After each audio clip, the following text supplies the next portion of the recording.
वंदनीय भंतेजी, आज आपला वाढदिवस आहे आणि बौद्ध भिक्खू संघाच्या वतीनंच नाही तर संपूर्ण छत्रपती संभाजीनगर बौद्ध धम्मी वासियांच्या वतीने आज आपला वाढदिवस अतिशय उत्साहात आणि साजरा केला जातो. सर्वांच्या शुभेच्छा आपल्याला प्राप्त आहेत. या निमित्तानं आज आपण उपासकांना उपदेश करताना काय संदेश द्याल? सुखो बुद्धानुत्पादो सुखो सद्धम्म देशना सुखा संगस्य सामग्री समगानं तुप्पो सुखो. सम्यक संबुद्ध म्हणतात, बुद्धाचा जन्म अधिक सुखकारक आहे. जेवढे काही बुद्ध या भूमीमध्ये जन्माला आले त्यांचे जन्म अतिशय सुखकारक आहे. भगवान बुद्धांनी म्हटलं, दुर्लभो पुरुषो जन्म अहोसे. पुरुष जन्म अतिशय दुर्लभ आहे. या पूर्ण पृथ्वीवर, या अवकाशामध्ये, समुद्राच्या तळाशी अनंत प्राणी आहेत. त्या सगळ्या प्राण्यामध्ये पुरुष हा एक प्राणी आहे.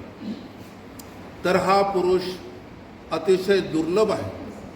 कारण पुरुषाजवळ प्रज्ञा आहे, करुणा आहे, मैत्री आहे.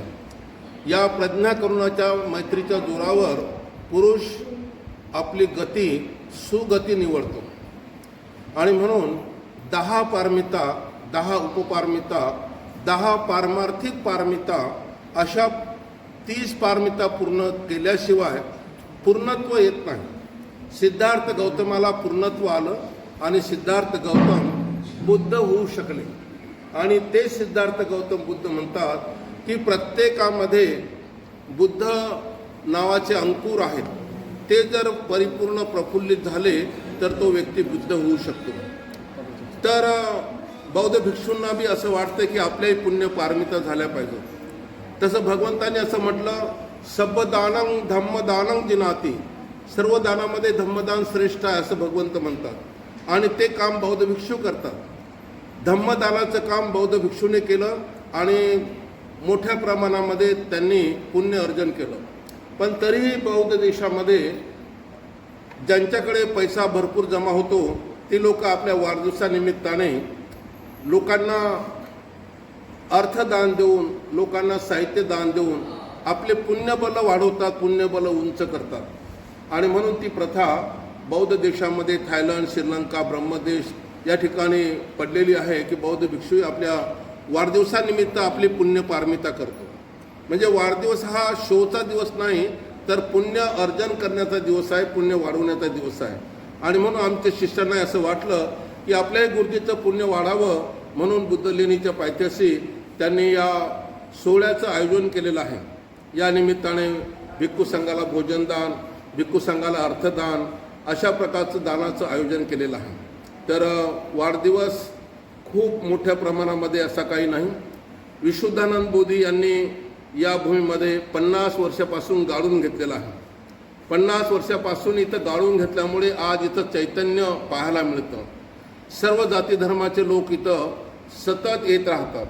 तसंच बुद्धगयेमध्ये सुद्धा 3 मजली इमारत बांधून 200 लोक राहण्याची व्यवस्था केली बुद्धगयेचं दर्शन घ्यायला आलेल्या लोकांसाठी. तसंच मुंबईमध्ये सुद्धा हिरानंदानी कॉम्प्लेक्समध्ये विहार बनवलं. तर तुम जिओ हजारो साल, साल के दिन हो 50-50 हजार, असं ज्येष्ठ लोक छोट्या माणसाला बोलतात, लहान मुलांना बोलतात. उद्देश हाच असतो की त्यांनी सुद्धा असं काही काम करावं की त्यांची स्मृती हजारो वर्ष अमर राहावी.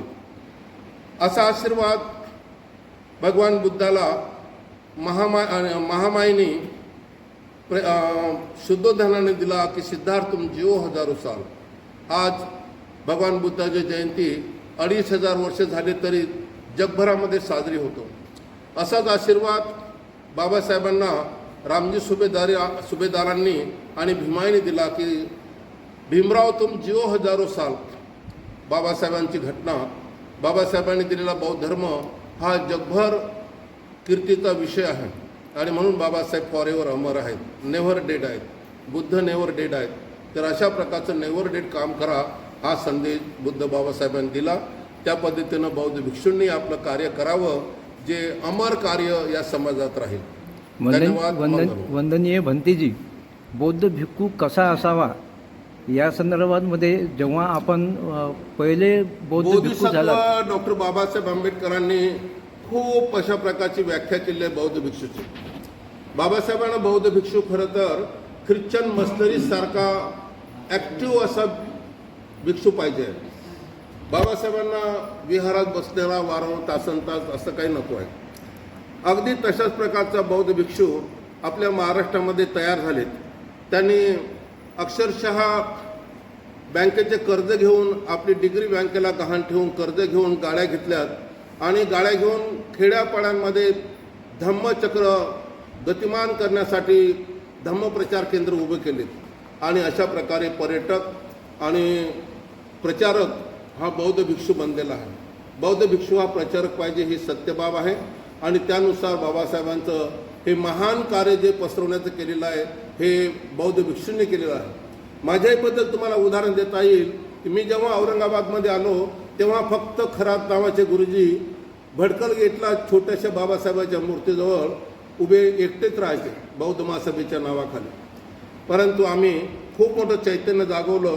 वस्त्या वस्त्यामध्ये गेलो, नगरामध्ये गेलो, कॉलन्यामध्ये गेलो आणि लोकांच्या मनात श्रद्धा जागवली. बुद्ध जयंती श्रद्धा जागवली. बुद्ध जयंती तयार केली, बाबासाहेब जयंतीचा उत्सव तयार केला आणि लोकांच्या मनामध्ये बाबासाहेबांची प्रेरणा जागृत केली. तर हे बौद्ध भिक्षूच कार्य करू शकतात आणि आम्ही ते काम औरंगाबादला केलेलं आहे. भंतेजी, आपण पहिले बौद्ध भिक्खू आहात छत्रपती संभाजीनगरमधले आणि त्यानंतर आज भिक्खू संघ हजारोच्या संख्येनं तयार झालेले आहे. मोठ्यानं बोला थोडं. भिक्खू संघ आज हजारोच्या संख्येनं आहेत, पण या सगळं भिक्खू संघाचे आपण प्रणेते आहात. आज हा भिक्खू संघ एवढा मोठ्या प्रमाणामध्ये वाढला, धम्माचा प्रचार करते, या संदर्भात आपल्याला काय वाटतंय? जसजशी बाबासाहेबांची प्रेरणा लोकांमध्ये तयार झाली तर अक्षरशः तरुण लोकांनी बाबासाहेबांच्या ह्या कार्यामध्ये झोकून दिलं. तरुण मुलांनी आपल्या संसाराचा विचार न करता भगवान बुद्धाचं चिवर अंगावर घालून, बरेचसे औरंगाबादमध्ये 100पेक्षा जास्त तरुण आहेत की ते भगवान बुद्धाचं चिवर घालून बाबासाहेबांची पताका खांद्यावर घेऊन खेड्यापाड्यामध्ये धम्म प्रचाराला जातात आणि लोकांना धम्म शिकवत आहेत. तर ही प्रत्यक्ष लोकांना पाहायला मिळेल. परंतु जे लोकांना बुद्धही दिसत नाही, बाबासाहेब दिसत नाही, ज्या लोकांना फक्त टीकाच कराव्याशा वाटतात, तो त्यांचा वैयक्तिक गुण आहे, त्याला नाईलाज आहे. आपण एक लढवय्य बौद्ध भिक्खू आहात असंच आपली महाराष्ट्रामध्ये ख्याती आहे. या संदर्भात आपल्याला काय वाटतं? एक लढवय्य भंतेजी म्हणून आपल्याकडे पाहिलं जातं. औरंगाबादमध्ये खूप अशा प्रकारचं डॅशिंग काम आम्ही इथं केलेलं आहे. लढवय्य या शब्दाचा अर्थ आहे की सत्याला सामोरे जाणं. मग ते संत तुकाराममध्ये बुद्धा बेगर नावाचं नाटक आलं आणि आम्ही संपूर्ण संत एकनाथ दगडांनी काचा सगळ्या फोडून टाकल्या होत्या. एवढंच नाही तर कमिशनर ऑफिसवर मी दगड मारायला गेलो होतो. बुद्धा ब्रँडीवर बुद्धाचा फोटो छापून आला होता बिअरवर, तेव्हा आम्ही प्रचंड मोर्चा काढला होता. त्यानंतर मंत्री असताना चंद्रकांत खैरेवर, त्यांच्यावरही खूप अशा प्रकारे आमचा हत्ती येऊ दिला नव्हता. बुद्ध जयंतीला आम्ही उपोषण करून त्यांनाही धारेवर धरलं होतं. तर संग्राम केला, क्रांती केली, परंतु जागृतीची क्रांती होती, कोणाच्या विरोधात नव्हती, तर ते प्रथेच्या परंपरेच्या विरुद्ध होते. आम्ही ती सक्सेस केलेली आहे. आताही तशा प्रकारचं कार्य भिक्षू थोड्या बहुत प्रमाणात का होईना करतायत. आनंद आहे.